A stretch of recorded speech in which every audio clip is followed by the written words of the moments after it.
If you ask people whether they think stealing is wrong, most of them would answer yes.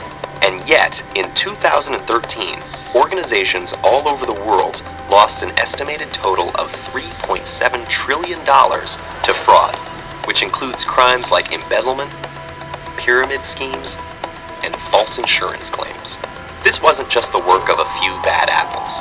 The truth is that many people are susceptible not only to the temptation to commit fraud, but to convincing themselves that they've done nothing wrong. So why does fraud happen? While individual motivations may differ from case to case, the fraud triangle, a model developed by criminologist Donald Cressy, shows three conditions that make fraud likely: pressure, opportunity, and rationalization. Pressure is often what motivates someone to engage in fraud to begin with. It could be a personal debt, an addiction, an earnings quota, a sudden job loss, or an illness in the family.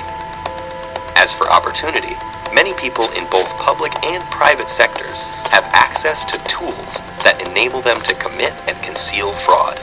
Corporate credit cards, internal company data, or control over the budget. The combination of pressure and being exposed to such opportunities on a daily basis can create a strong temptation.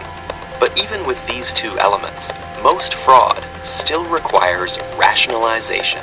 Many fraudsters are first-time offenders, so in order to commit an act most would regard as wrong, they need to justify it to themselves. Some feel entitled to the money because they are underpaid and overworked, and others believe their fraud is victimless, perhaps even planning to return the money once their crisis is resolved. Some of the most common types of fraud don't even register as such to the perpetrator. Examples include employees fudging timesheets or expense reports, taxpayers failing to report cash earnings, or service providers overbilling insurance companies. Though these may seem small and can sometimes only involve hundreds of dollars, they all contribute to the big picture. And then there's fraud on a massive scale.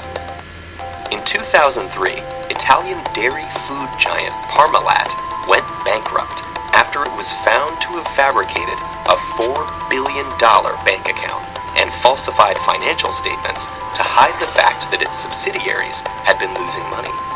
Because it was family-controlled, corporate governance and regulator supervision were difficult, and the company likely hoped that the losses could be recouped before anyone found out. And it's not just corporate greed. Governments and nonprofits are also susceptible to fraud.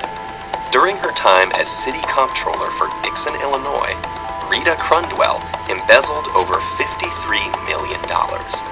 Rita was one of the country's leading quarter horse breeders and winner of 52 world championships, but the cost of maintaining the herd ran to $200,000 per month. Because her position gave her complete control over city finances, she was easily able to divert money to an account she used for private expenses, and the scheme went unnoticed for 20 years.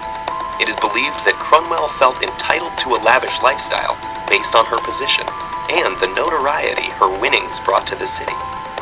It's tempting to think of fraud as a victimless crime because corporations and civic institutions aren't people. But fraud harms real people in virtually every case. The employees of Parmalat who lost their jobs, the citizens of Dixon whose taxes subsidized horse breeding, the customers of companies which raised their prices to offset losses. Sometimes the effects are obvious and devastating, like when Bernie Madoff caused thousands of people to lose their life savings. But often they're subtle and not easy to untangle, yet someone, somewhere, is left holding the